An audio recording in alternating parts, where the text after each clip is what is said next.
Mobutu Sese Seko, le traître de Patrice Lumumba et le grand pilleur du Congo. Joseph Désiré Mobutu naît le 14 octobre 1930 à Lisala, dans l'actuelle République démocratique du Congo, alors Congo belge. Issu d'une famille modeste, il entre très jeune dans la force publique, l'armée coloniale belge, où il est formé pour servir les intérêts belges. Il gravit rapidement les échelons grâce à sa loyauté envers les colonisateurs. En 1960, lorsque le Congo accède à l'indépendance, Patrice Lumumba devient Premier ministre et nomme Mobutu chef d'état-major de l'armée. Lumumba lui fait confiance. Mais Mobutu est déjà en contact secret avec les services belges et la CIA américaine, qui voient en Lumumba un dangereux nationaliste et communiste. Le 14 septembre 1960, Mobutu organise un coup d'état militaire contre Lumumba avec le soutien de la Belgique et des États-Unis. Il le destitue, puis le fait arrêter. Lumumba est battu, torturé et livré aux sécessionnistes du Katanga. Le 17 janvier 1961, il est exécuté par un peloton d'exécution composé de Katangais et de mercenaires belges, avec la pleine complicité de Mobutu. Son corps est ensuite dissous dans de l'acide pour effacer toute trace.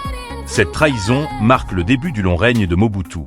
En 1965, il organise un second coup d'État et se proclame président.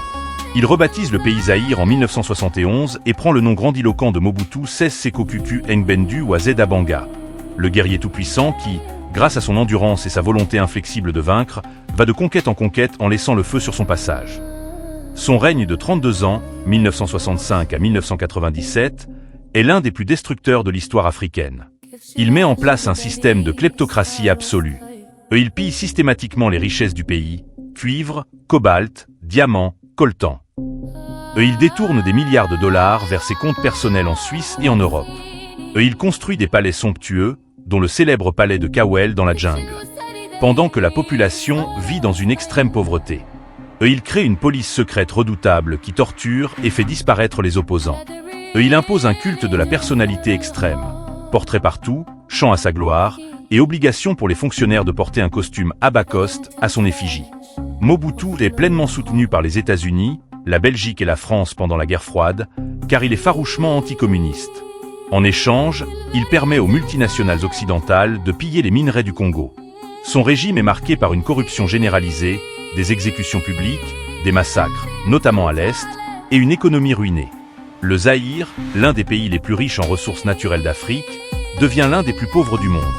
En 1997, affaibli par un cancer de la prostate et face à la rébellion de Laurent Désiré Kabila, soutenu par le Rwanda et l'Ouganda, Mobutu est chassé du pouvoir. Il s'enfuit en exil au Maroc, où il meurt le 7 septembre 1997.